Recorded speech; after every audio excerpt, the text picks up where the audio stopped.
Bom dia a todos. Que Jesus nos envolva, nos abençoe a cada um, nos inspire a cada um e que sejamos junto deles todos em paz. Ontem nós conversamos um pouco sobre a gratidão e hoje pediram que conversássemos sobre a paz no sentido de busca interior. Então vamos refletir um pouco sobre essa proposta, essa ideia, voltando ao ano 2000. No ano 2000, houve um fato ocorrido no Rio de Janeiro, que foi um assalto a um ônibus da linha 174. Os menos jovens se lembrarão desse fato, porque houve uma ampla cobertura pela imprensa. Um ônibus foi assaltado, as pessoas ficaram retidas nesse ônibus e durante várias horas ali o fato foi transcorrendo e teve por desfecho a morte de uma pessoa, de uma mulher, uma professora, e a morte do próprio assaltante. Esse fato tomou repercussão pelo fato em si, óbvio, mas também porque o assaltante foi identificado como sendo uma das crianças que haviam sobrevivido à chacina da Candelária, que ocorreu em 1993. E esse fato levou a diversas discussões sobre qual seria a causa de tanta violência, qual seria o nascedouro da violência. E nesses estudos, nesses debates, nesses encontros, até mesmo nos meios acadêmicos, chegaram a algumas causas e disseram que a causa da violência era a miserabilidade. As pessoas que viviam na miséria, a miséria gerava a violência. Outros disseram que a causa da violência era a falta de acesso à educação, já que as pessoas não acessando a educação estavam privadas do conhecimento, da respeitabilidade para a convivência social. E disseram outros que a causa da violência era a falta de políticas públicas. E esses três elementos, miserabilidade, falta de acesso à educação, falta de políticas públicas, foram elencados ou elencadas como as causas da violência, até porque aquele assaltante havia sido uma vítima da própria violência, dessa chacina da Candelária, que aconteceu em julho de 93. E dentro desse contexto, então, ficou-se a ideia de que essas causas eram, portanto, as geradoras de violência. Mas, paralelamente também, podemos pensar nesse aspecto, porque quando dizemos causa, uma causa que se repete, ela gera a consequência também repetida, ou seja, as consequências serão sempre as mesmas para as mesmas causas. Então, se a miserabilidade gera violência, todos os miseráveis têm que ser violentos. Se a falta de acesso à educação gera violência, todos os não letrados, alfabetizados, educados, terão que ser violentos. Se a falta de política pública leva à violência ou gera a violência, países que têm baixas políticas públicas têm que ser violentos. Por outro lado, pessoas que vivem na abastança não podem ser violentos, porque a violência é gerada pela miserabilidade. Pessoas letradas, educadas, não podem ser violentas, porque a falta de acesso à educação é que gera violência. E países que têm amplas políticas públicas não podem ter violência, porque é a falta dessas que gera violência. Então nós percebemos, ao analisar dessa forma, que há países com altas políticas públicas e com grandes atos de violências. Pessoas altamente educadas, alfabetizadas, letradas, que são violentas. Pessoas na abastança, que são violentas, que praticam a violência. E essas até, muitas vezes, a violência subreptícia, aquela violência, digamos, velada. Também, por outro lado, encontramos várias, inúmeras pessoas que vivem numa situação de miséria e não são violentas. Pessoas sem um mínimo acesso à educação e não são violentas. Países com baixas políticas públicas e baixo índice de violência. Então nós não podemos dizer que esses elementos são causadores da violência. Podemos dizer que esses elementos são propiciadores. São elementos que contribuem. São elementos que criam circunstâncias nas quais as pessoas podem se mostrar ou não violentas. Por que esse raciocínio? Para perguntarmos-nos, qual é então a fonte da violência? Porque se entendemos essa fonte, nós também entenderemos a fonte da paz. Qual é a fonte da violência? Nessa chacina, morreram 8 crianças.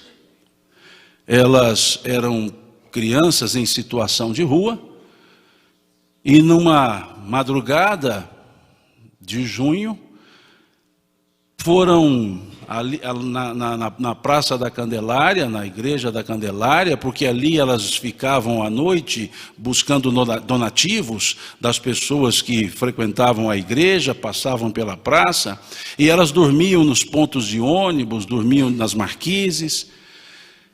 E ali, por volta da 1 da manhã, um grupo de pessoas, de homens, chacinaram essas crianças. Atiraram, mataram 8. Mais ou menos umas 30 sobreviveram. E um deles, em 2011, numa entrevista ao programa do Jô, ele explicou o fato. E disse que ele sobreviveu porque naquela noite ele dormia sobre o ponto de ônibus. Ele dormia sobre a laje. E ali não foi visto. E o interessante, essa pessoa chamada Rodrigo Fernandes, ela disse lá que depois desse fato, ela se dedicou, cresceu e se dedicou a cuidar das pessoas. Ela cresceu e se dedicou a cuidar das pessoas em situação de rua, a cuidar das pessoas encarceradas, com visitas às prisões, e dentre essas diversas visitas àqueles que foram presos que cometeram a chacina, para evangelizá-los, diz ele, nessa entrevista. Ou seja, nós tivemos um mesmo fato, tivemos os sobreviventes e tivemos duas escolhas diferentes. Uma escolha para a violência, uma escolha para atitudes de paz. Então nós percebemos que a circunstância contribuiu, mas o ato foi fruto de uma decisão, de uma escolha pessoal. Então onde é a fonte? Onde está a fonte? Na decisão pessoal. Quais são os geradores de violência? Quais são os geradores de paz? Nós. Pelas nossas escolhas, pelas nossas atitudes. Não há dúvida que as circunstâncias contribuem, que as circunstâncias associadas a fragilidades de personalidade contribuem. As circunstâncias associadas a um fortalecimento de personalidade, uma personalidade mais bem formada, contribuem, mas não determinam. Uma mesma circunstância pode gerar reações diferentes nas pessoas que por elas, pelas circunstâncias, passam. Então a fonte está nas decisões pessoais. O nascedouro está em nós. Independentemente do nível social, do nível econômico, do nível educacional, está sempre em nós. É uma escolha. É uma associação de vontades das pessoas com uma circunstância.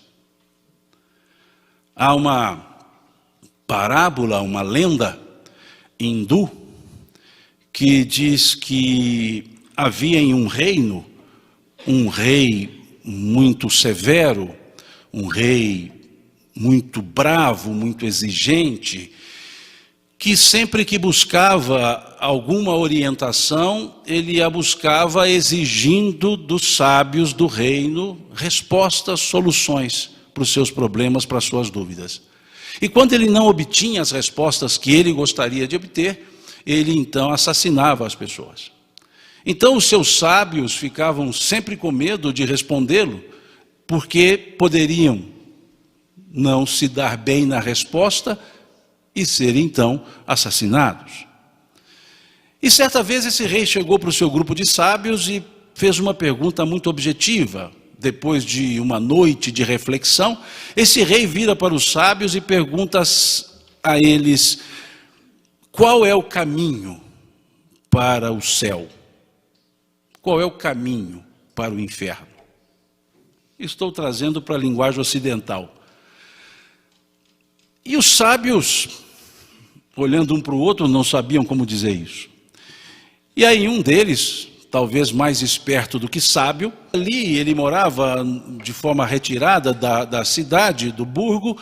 Ele então entra na casa do sábio, abrindo a porta, o sábio olha, não conhece aquela pessoa, e o rei vai perguntando imediatamente a ele: qual é o caminho para o inferno, qual é o caminho para o céu?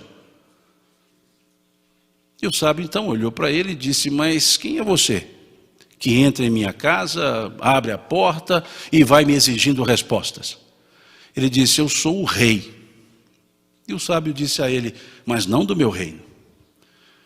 E o rei tirou da bainha a espada e colocou no peito do sábio e disse: dize-me agora. E ele disse: esse é o do inferno. E o rei então embainhou a espada, entendeu que estava sendo ali naquele momento orientado, pediu desculpas, e o sábio disse a ele: esse é o do céu.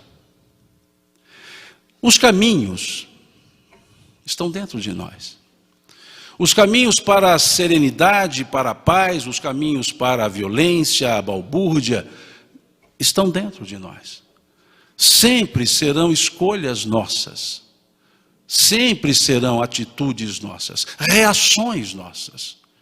Muitos dirão: Simão, mas a gente reage, não dá para pensar.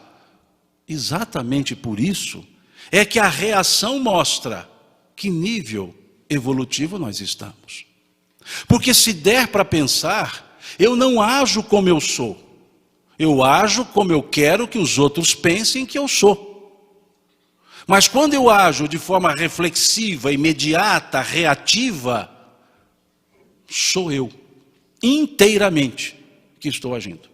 Porque não usei um freio, que foi o raciocínio, que foi a reflexão antes do ato. Então os reflexos, eles indicam o nível evolutivo que nós estamos. Quando Jesus dizia: se alguém vos bater na face direita, ofertai a outra, isso não é fruto de uma racionalização. Isso é o imediato da reação. Um espírito evoluído tem reações evoluídas, porque é da natureza dele. Então, todas as vezes que agimos impensadamente, nós agimos como nós realmente somos. E se nós observarmos isso, nós podemos nos reeducar, podemos ir aprendendo com as nossas próprias reações. É fácil perceber. Como é que nós somos em casa? Como que nós somos na rua? Entre estranhos. Entre pessoas com as quais não convivemos, pessoas que não conhecemos. Por favor, você primeiro. Com licença. Muito obrigado. Não há de quê. Não seja por isso. E em casa? Sai, quieta, some, dá sossego. Quem nós somos? O de casa ou o da rua? Nós somos o de casa. Sábado, sexto dia útil do mês, todo mundo já recebeu o salário. Sou balconista, estou lá na loja, 2 horas da tarde, louco para ir embora. Acordei um pouco atrasado, não tomei café, o estômago colado às costas, e estou lá guardando a última peça de roupa, pensando, vou para casa. Viro e entra um cliente. Pessoa estranha, não conheço, nunca vi. E a pessoa diz assim, desculpe-me, você já está fechando a loja? Que é isso? Loja não fecha. Por favor, entre. E ali desce as peças de roupa, mostra as peças de roupa. E a pessoa olha e diz assim, eu estou em dúvida. Eu vou trocar ideia com a minha esposa e segunda-feira eu volto. E o atendente diz assim, pois não, senhor, aqui estou à sua disposição. Tome o meu cartão e segunda-feira procure por mim. Guardou a peça e foi embora. No outro sábado ou no outro mês, da mesma forma, no sábado, 2 horas da tarde, guardando a última peça de roupas, pensando, agora vou para casa, viro-me e entra um cliente. Pessoa conhecida, amigo, gente boa. E ele diz assim, Simão, você já está fechando? Tô, volta segunda-feira. Por que que com os estranhos nós somos cordiais? E com os íntimos nós somos triviais? Porque com os íntimos nós somos quem nós somos. Sem nenhuma fachada, sem nenhuma ideia de demonstração de personalidade que não possuímos. Por isso as reações são indicativas, ou indicativos do que nós somos, do nível em que estamos. Por isso as circunstâncias podem levar-me a agir de tal forma, porque encontra ressonância em minha índole. Encontra ressonância na pessoa que eu sou. Por isso alguns reagem tranquilamente, outros reagem atabalhoadamente. Dirigindo um carro, passa ali um animal e não diz, só vou pensar para não dizer. Xinga até a última geração, a quinta geração daquele animal. E o outro, na mesma circunstância, ele diz, passa, filho maravilhoso de Deus. Vejam, são reações pessoais. Então o nascedouro está em nós.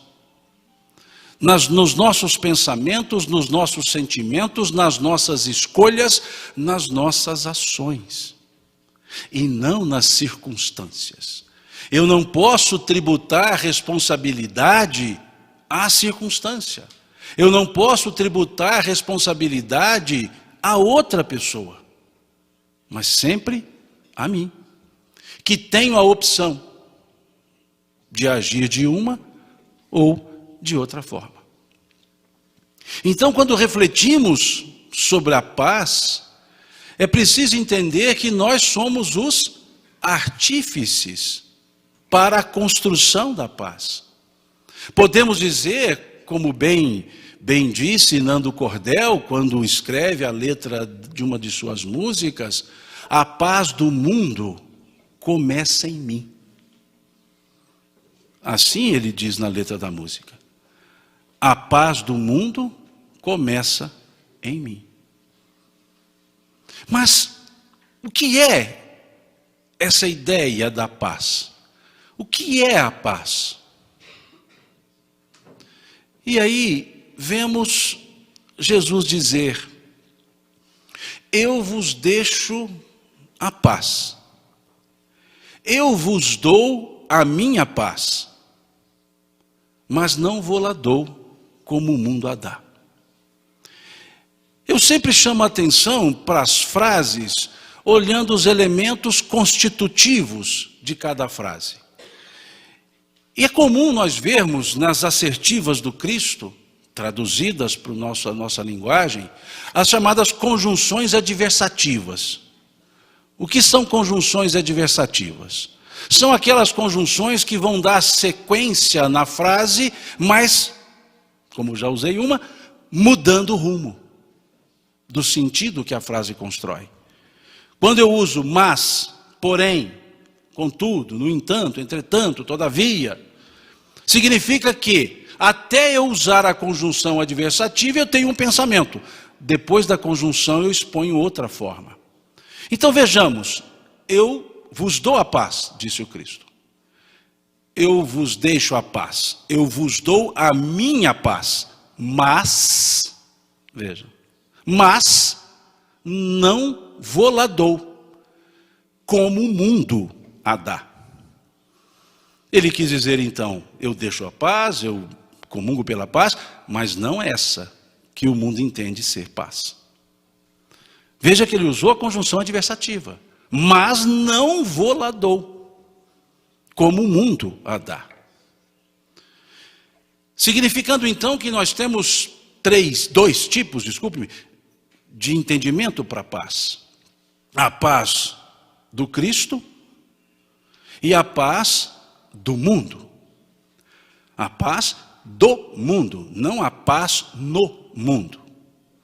A letra de Nando, cordel, a paz no mundo. Começa em mim. Mas Jesus está dizendo a paz do mundo. Aquela paz que advém do mundo material.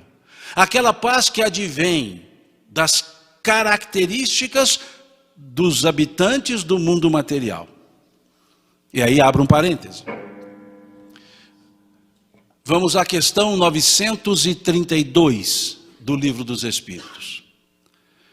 Cuja pergunta é: por que no mundo, frequentemente, os maus sobrepujam os bons em influência? Em outras palavras, por que só gente ruim influencia gente boa? Por que gente boa não influencia gente ruim? Por que as mães, pais também, mas pais são assim, secundários. São elementos residuais, né? Se a mãe não fizer, o pai faz. Então é por residualidade, né? As mães dizem assim: meu filho, uma mãe sangotardense, né, vai dizer assim: meu filho do céu, não fica andando com essa turma, porque eles vão te influenciar, não são bons. Por que ela não diz: meu filho, ande com essa turma, porque você é bom e eles são ruins e você vai influenciá-lo? Por que o medo é esse? E é antigo. Lá no século XIX, quando Dom Pedro I assumiu, entre aspas, assumiu o poder, e o Brasil se tornou independente, independentemente dos outros, mas independente de Portugal, surgiu uma trova, porque todos apostavam em Pedro I, Dom Pedro I, porque era uma pessoa de boa índole, e era. E surgiu uma trovazinha dizendo assim: por subir Pedrinho ao trono, não fique o povo contente, pois não pode ser boa coisa governando com essa gente. Ou seja, essa gente é ruim e vai ficar ruim, embora ele seja bom. Então é esse o contexto no qual se dá a pergunta de Kardec. E a entender esse contexto pelas hostes espíritas, nós vamos ao capítulo 3 do Evangelho segundo o Espiritismo, quando tem lá o título Meu Reino Não É Deste Mundo, e ali Kardec faz uma certa análise de características de mundos, não no sentido físico planetário, no sentido moral, e ele diz, dentre essas características de mundo, que há o mundo de provas e expiações. Mundos primitivos, provas e expiações, regeneradores, felizes, celestiais. Então ele diz que a Terra é um mundo de provas e expiações. E em poucas palavras, o que caracteriza um mundo de provas e expiações é a predominância do mal. Então, por isso, a pergunta parte do mal para o bom. Por isso, ao falar da paz, começamos da violência para a paz. Porque num mundo caracterizado pelas opiniões contrastantes como temos, estamos mais afeitos àquelas notícias, na linguagem do Cristo, causadoras de escândalo, do que aquelas que são de soerguimento humano. Já assistiram algum filme que alguém está perseguindo alguém? Um filme talvez futurista, aí, um Star Wars, né? Um Guerra nas Estrelas. E uma nave está perseguindo a outra e a câmera, ela se mostra como se fosse a nave. E você se sente o piloto da nave. E perseguindo a outra aparece uma mira no radar da nave. E aí fica aquela nave na frente andando para lá e para cá e a mira tentando ajustar. E a gente fica assistindo dizendo assim, vai, aperta, aperta. A hora que encaixa a mira, você fala agora. E nós não somos violentos. Mas ali, olhando tudo aquilo, torcemos para acertar aquele jato, aquele laser, aquele fogo, qualquer coisa do gênero. Mostra que nós estamos muito afeitos a essas questões. Nós estamos muito naquela expressão, bem feito. E com esse tom, que é o nosso mineiro, bem feito. Ou, não te falei. Ou, na linguagem mais jovem, que é a nossa, Essa é nossa, viu? Todo mundo é jovem, entende isso. Aí entendemos. Por que a pergunta? Por que no mundo, frequentemente, os maus sobrepujam os bons em influência? E a resposta vem de forma contundente. Pela fraqueza dos bons. Os maus são audaciosos, os bons são tímidos. Quando estes, os bons, quiserem, dominarão. Vejam a resposta. É essa a caracterização do mundo de provas e expiações? Os maus são audaciosos, os bons são tímidos. E aí entendemos por que a paz do mundo é diferente da paz do Cristo. Eu vos dou a paz, eu vos deixo a minha paz, mas não vou-la dou como o mundo a dá.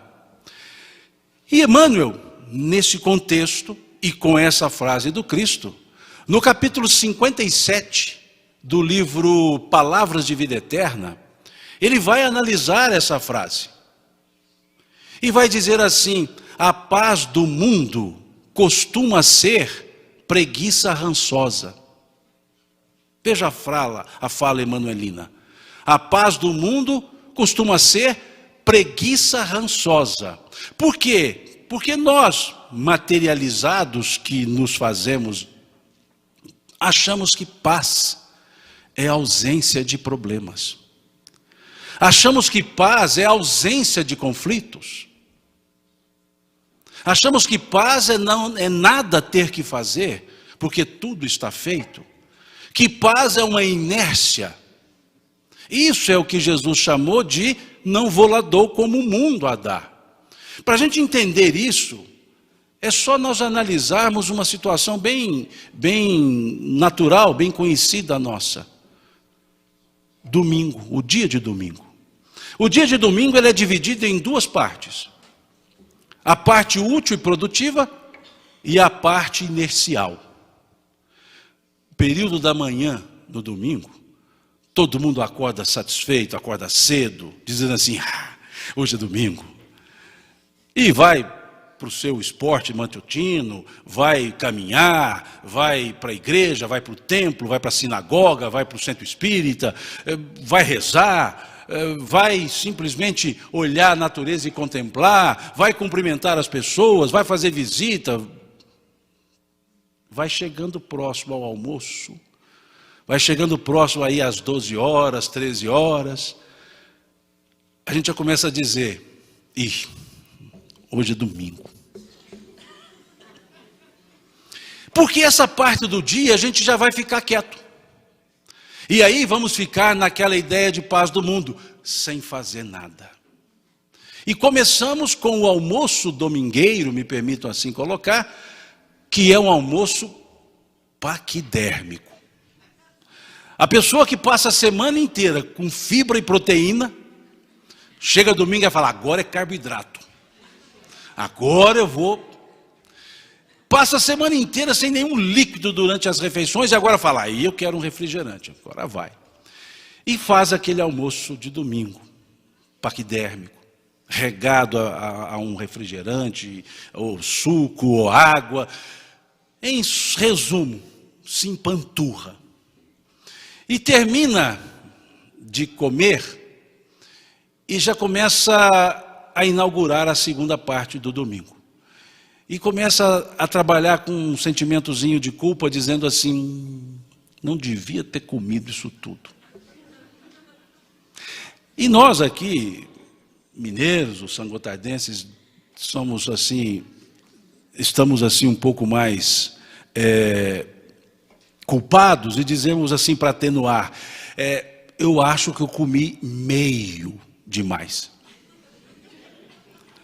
Mas continua ali, paquidermicamente se movimentando e pior, raciocinando. E não tendo mais nada o que fazer, televisão. Vai lá para o sofá, de preferência aqueles que reclinam, chaise, o que for, e cai no sofá. Porque não consegue se sentar, o peso é muito grande, o peso estomacal, aí cai no sofá. E aí começa a paz do domingo. Controle remoto. Que a gente acha que se clicar muda a vida. E ali ele começa a clicar na televisão, no controle, olhando para a televisão. Canal 1, canal 2, canal 3, canal 4, canal 132. E depois ele volta, canal 131, 130, 129, canal 1.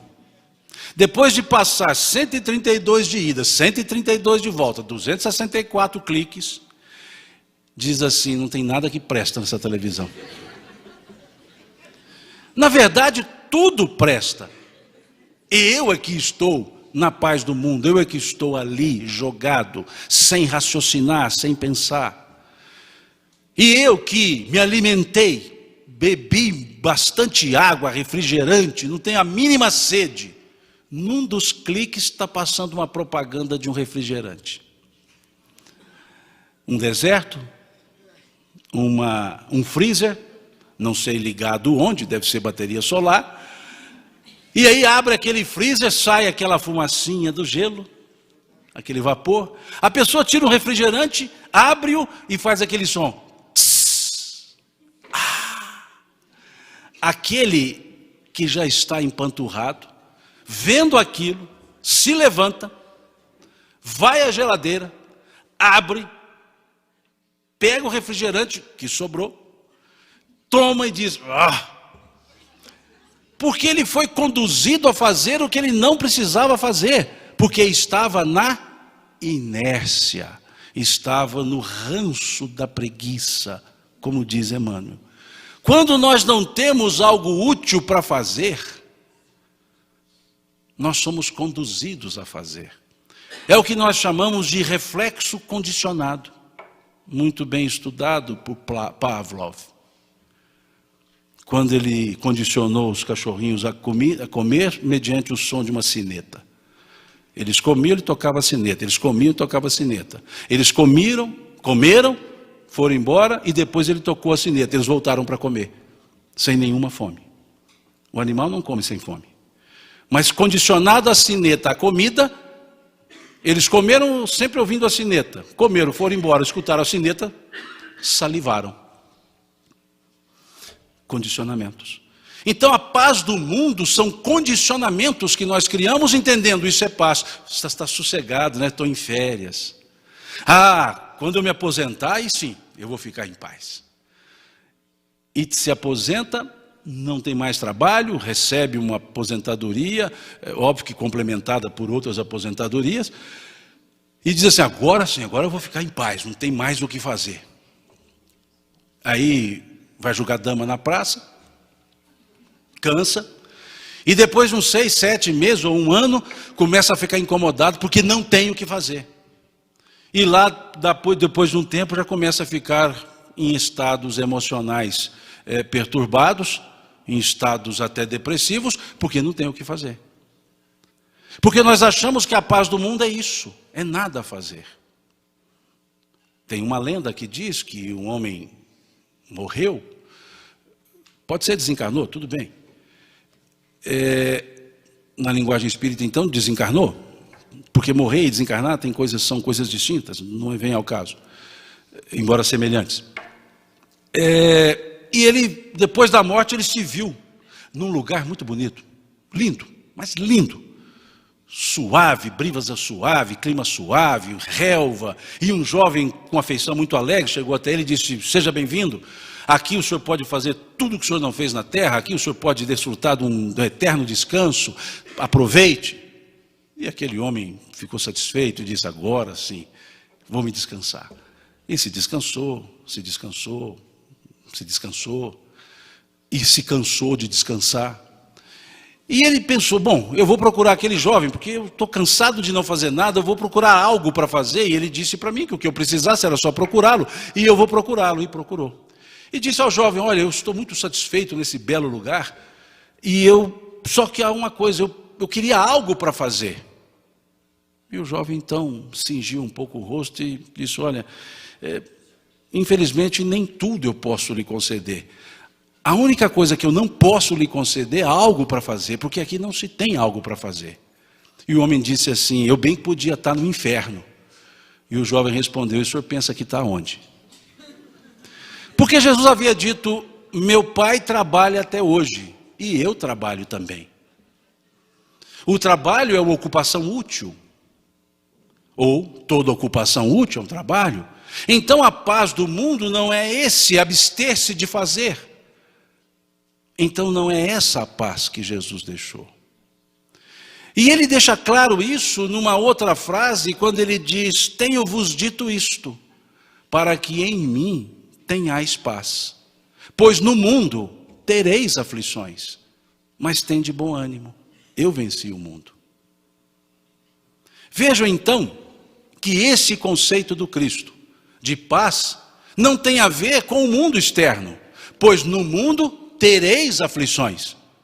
Tenho-vos dito isto para que em mim tenhais paz, pois no mundo tereis aflições.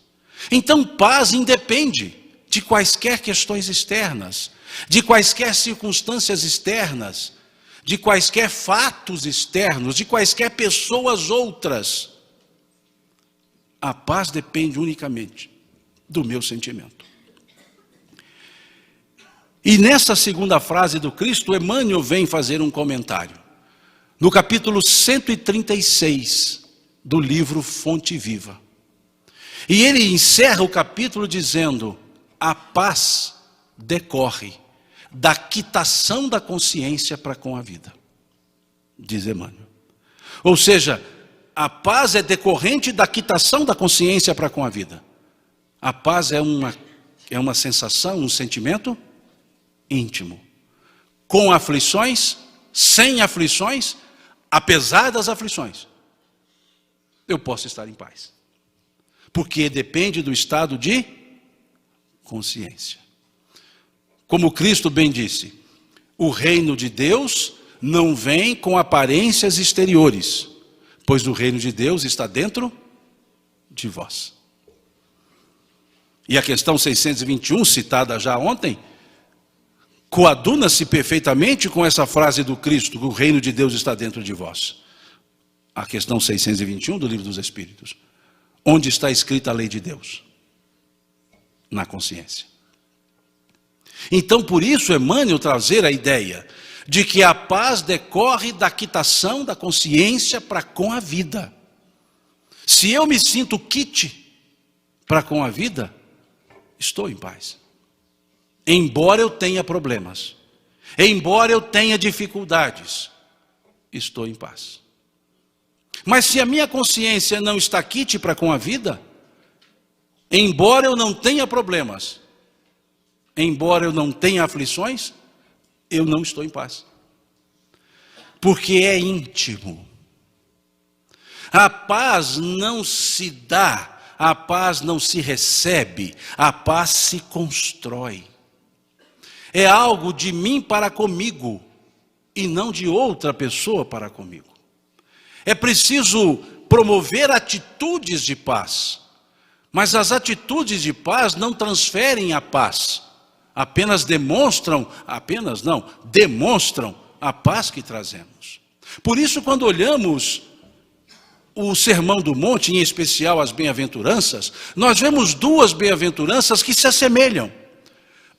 Bem-aventurados os mansos e pacíficos, pois herdarão a terra. E bem-aventurados os pacificadores, porque serão chamados filhos de Deus. Mansos e pacíficos, vejam, bem-aventurados os pacíficos, bem-aventurados pacificadores. Duas bem-aventuranças distintas, semelhantes. Bem-aventurados os pacíficos é a terceira bem-aventurança. Bem-aventurados pacificadores é a sétima. Como que numa ordem gradativa, para que eu pacifique, eu preciso primeiro ter a paz em mim. Ninguém dá o que não tem, ninguém transmite o que não tem, ninguém exerce o que não tem. Se eu não for pacífico, não poderei ser pacificador. Então é preciso entender que eu construo a paz. Ela é um sentimento interno, é uma reação advinda de uma situação interior. Consciência, quitação da consciência para com a vida.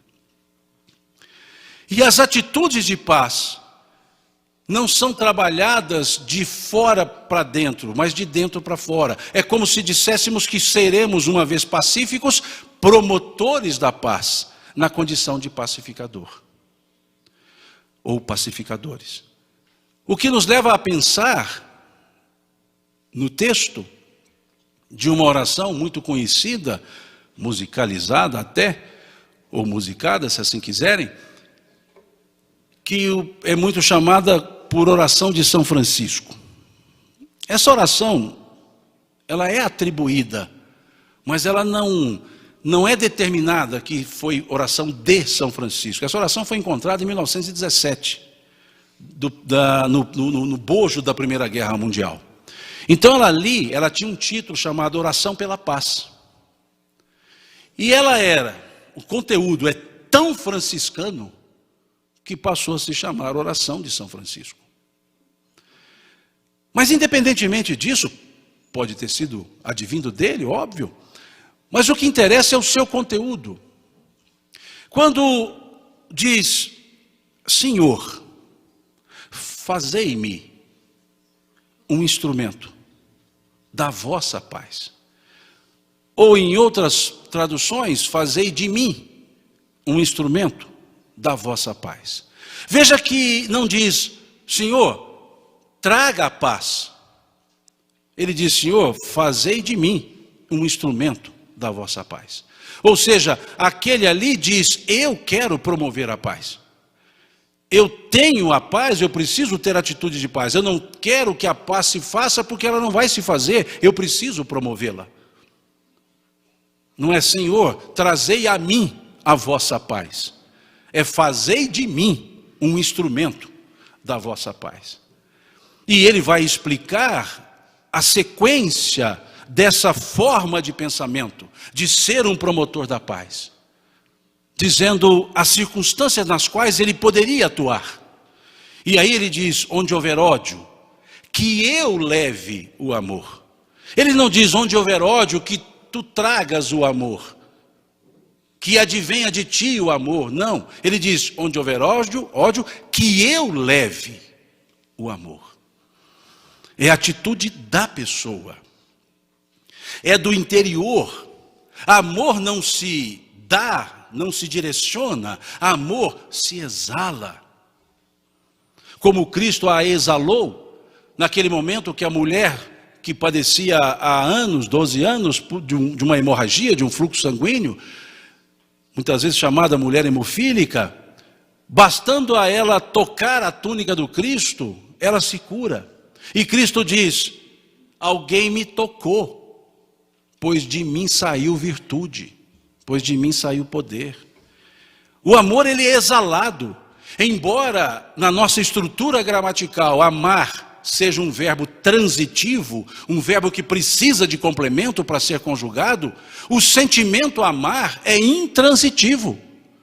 Quem ama não ama alguém, quem ama, ama. Mas o egoísmo nosso dá uma transitividade a um sentimento que é da natureza espiritual. E diz, não, o correto ao conjugar é quem ama, ama alguém, porque ele é um verbo transitivo. Mas o sentimento, enquanto ele for transitivo, não é amor.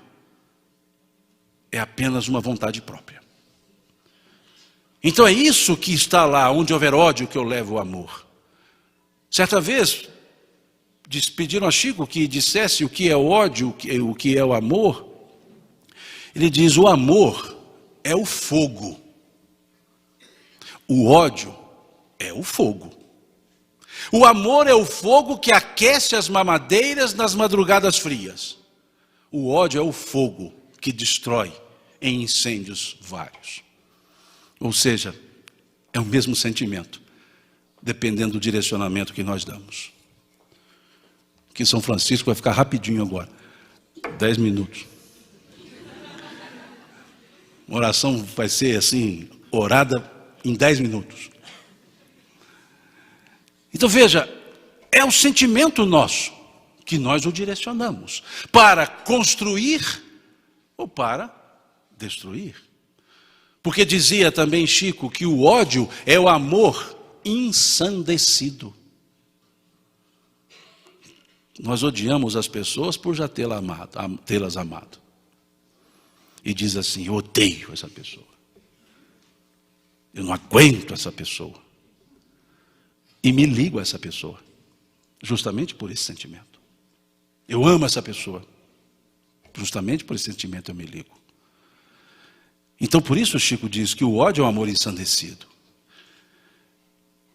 Um amor que talvez poderemos dizer, não tomou aulas de boa educação.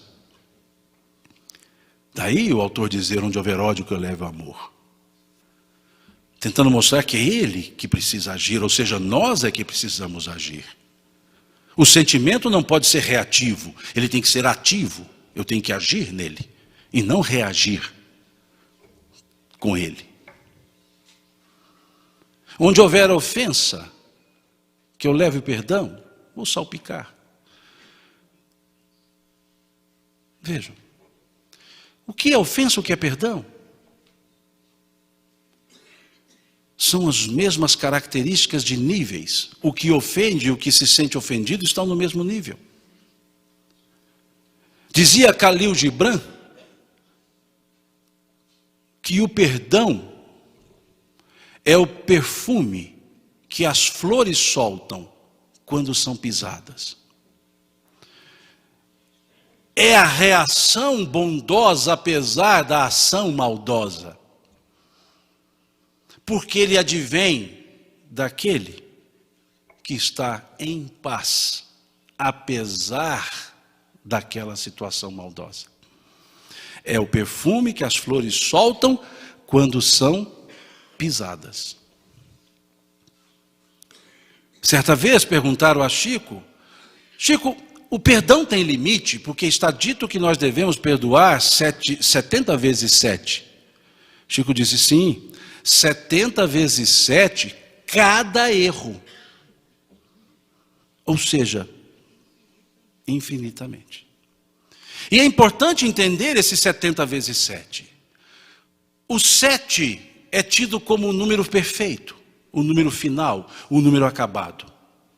No 7º dia, parábola, Deus descansou, porque viu que a sua obra era perfeita.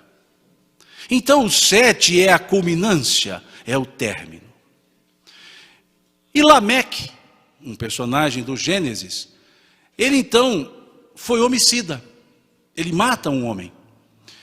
E ali, se culpando e se punindo, ele diz, Caim pecou e foi condenado 7 vezes.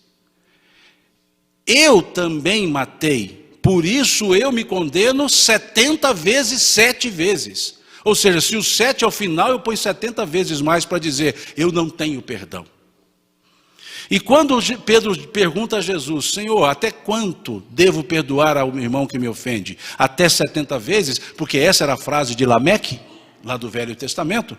Jesus diz, eu não digo 70 vezes, mas 70 vezes, 7 vezes, desculpe, mas 70 vezes 7 vezes. Ou seja, se Lameque colocou que a condenação é 70 vezes 7, o perdão também será 70 vezes 7. Ou seja, quantas vezes errar, quantas vezes perdoar. É isso que está na frase do Cristo. Porque o Cristo conhecia como ninguém o Velho Testamento. Ele conhecia como ninguém a lei. Ele conhecia como ninguém os costumes. E ali ele traz lá do Gênesis aquela frase que serviu de embasamento para ele dizer 70 vezes 7. Ele não tirou 70 de qualquer lugar. Para dizer que o perdão não tem limite. O limite do perdão é o limite do ressentimento que cada pessoa traz. Porque enquanto ressentida estiver, no nível do ofensor também estará. Porque se transcender o nível do ofensor, ao nível do ofensor, já baixou para 5, se transcender ao nível do agressor, nem precisará perdoar, porque não terá se ofendido. Então, onde houver ofensa, que eu leve perdão. Onde houver discórdia, que eu leve a união. Quantas vezes propagamos a discórdia ao propagar os fatos, os comentários? Daí André Luiz dizer, onde tua palavra não ajuda, cala-te. O mal não merece comentário em tempo nenhum. Não no sentido de buscar solucioná-lo, mas no sentido pura e simplesmente de propagá-lo. Quantas vezes dizemos assim, olha, eu vou te falar uma coisa, mas veja só, eu estou te passando do jeito que me contaram. É mais ou menos assim, não conta para ninguém. Não, eu não estou fazendo, não sou eu que estou falando. Vejam, ele põe aqui os 3 crivos, né? Veracidade, utilidade, necessidade. E aí muitas vezes nós observamos, se o que eu vou falar é útil, pode não ser. Se é verdadeiro, pode não ser. E se é necessário. Simão, mas se é verdadeiro, é necessário? Não, nem sempre. O Cristo demonstrou isso quando se calou diante de Pilatos, quando Pilatos lhe perguntou o que é a verdade, ele se calou, ele não respondeu. Embora soubesse o que era a verdade, não era momento de dizê-la, não era necessário naquele momento, porque ela seria mal entendida. Não jogueis pérolas aos porcos, ou seja, não dê algo cujo valor é superior àquele que pode valorizar. Então, muitas vezes nós levamos a desunião com os nossos comentários sem querer mal para ninguém. Não que eu queira mal, eu só estou falando. Então, onde houver discórdia, que eu leve a união, que muitas vezes é o silêncio, é a atitude bondosa. E onde houver dúvidas, que eu leve a fé. Emmanuel, na questão de número 354 do livro Consolador, ele diz: a fé é a certeza em Deus. Vou virar esse negócio.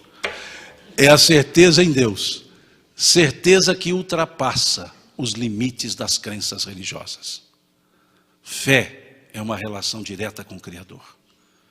Muito além de crenças, muito além de imposições. É o meu sentimento íntimo da existência do Criador, que demonstro na serenidade das condutas, na não imposição dos meus pensamentos, na não crítica das condutas religiosas. Porque se eu critico a conduta religiosa de alguém, eu já estou abrindo mão da minha própria conduta religiosa.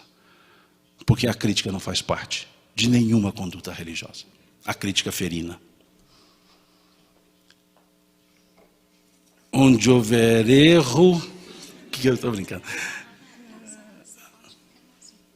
Ela falou que o Elahá vai atrasar um pouco, que eu posso ficar mais um pouco.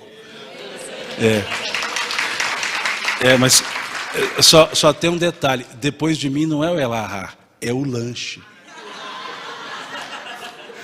Então é muito sério, eu não posso tomar o tempo do lanche, porque manter esse peso não é fácil. Tem que comer bastante. Onde houver erro, que eu leve a verdade. É o que eu disse agora. Que verdade? A minha verdade? Verdade tem 3 faces. A que eu vejo, a que o outro vê e a realidade, que pode ser diferente das 2 faces. A minha verdade, a sua verdade e a realidade. E a realidade pode ser diferente das nossas verdades. Então, que verdade? Não há como eu dizer a verdade, mas uma verdade. Uma das interpretações que faço da verdade. Então, a verdade não é fruto da autoridade. A verdade é fruto do tempo.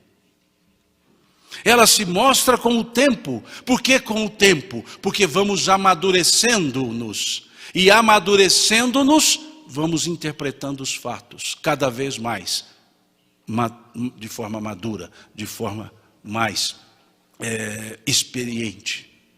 Por isso ela vai se desvelando e não se revelando, ela se desvela. Porque nós vamos tirando o véu e vamos percebendo que o que eu achava que era, não era bem assim do jeito que eu achava que era. E vamos mudando os nossos conceitos, mudando no sentido de elevando-nos em conceitos. Por isso, onde houver erro, que eu leve a verdade.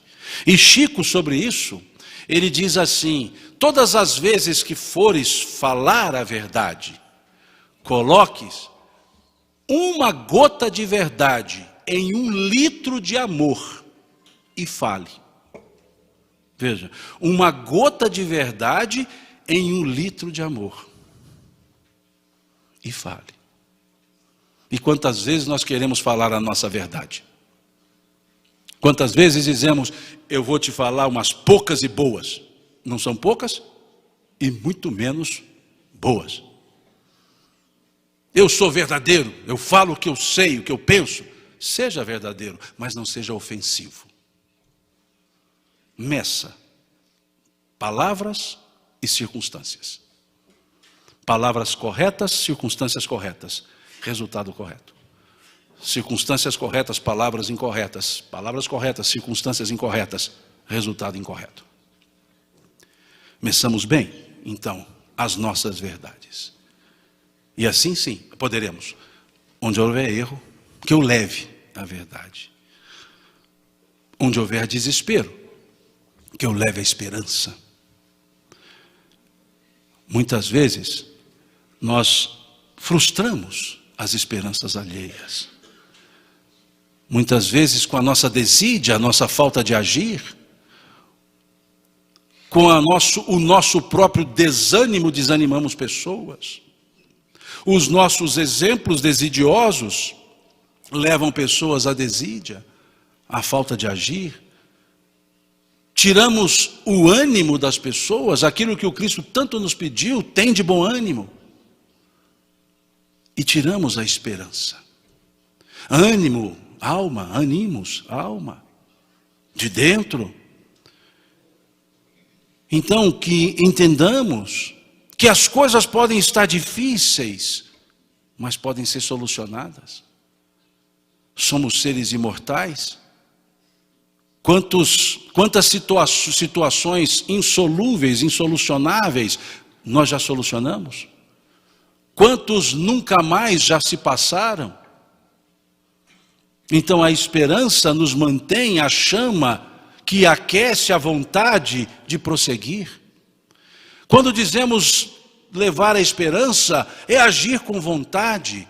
Diz Emmanuel no livro Pensamento e Vida que a vontade é a gerente de todas as nossas ações. É a vontade que nos move. E quando então perdemos a esperança, é porque perdemos a vontade de agir.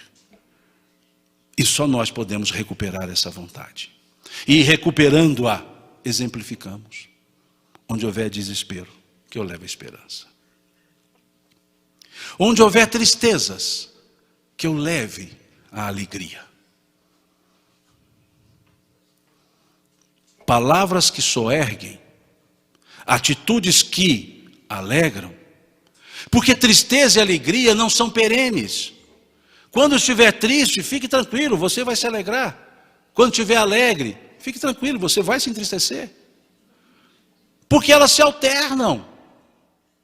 Elas não se mantêm.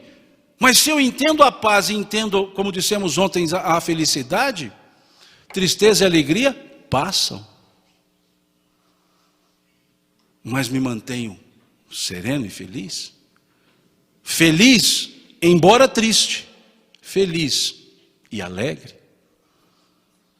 Mostrar o outro lado, uma nova forma de enxergar as circunstâncias e situações, onde houver tristeza, que eu leve alegria. Respeitando a tristeza, por óbvio. Não é dizer assim, não fica assim não. Sangotardensemente dizendo, não fica assim não, bobo. Não fica assim não, boba. Porque a gente é tão carinhoso que chama o outro de bobo, ele fala, é mesmo.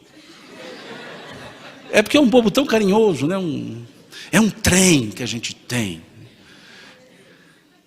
É respeitar. Porque a tristeza, ela é construtora de maturidade, construtora de experiência, construtora de segurança no seu tempo.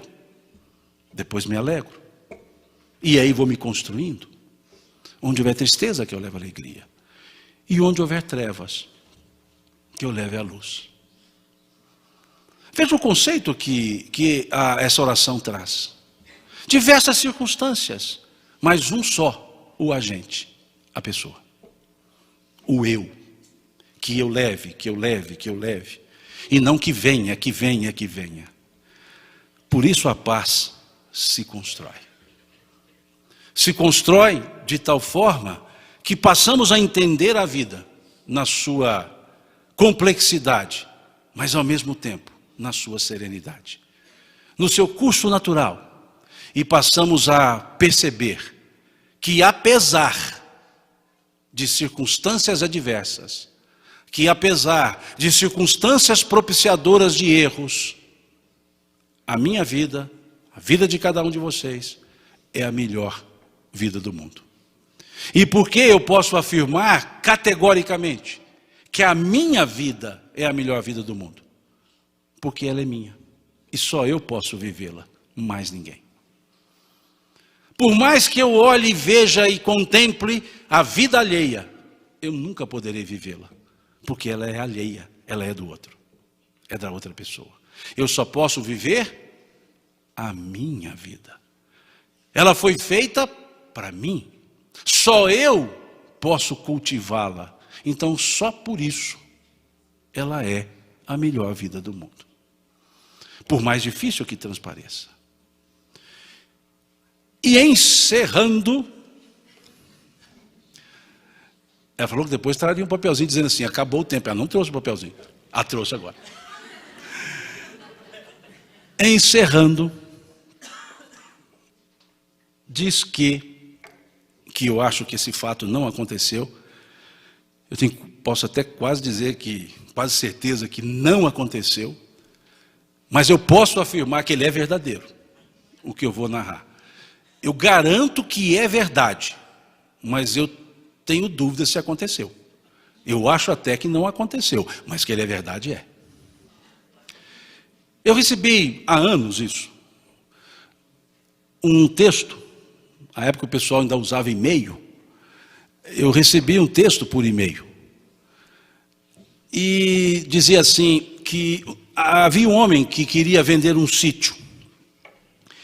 E ele, andando pela rua, se encontrou com o poeta Olavo Bilac e disse a ele: poeta, eu quero vender meu sítio que o senhor conhece tão bem. Será que o senhor poderia redigir um anúncio para o jornal?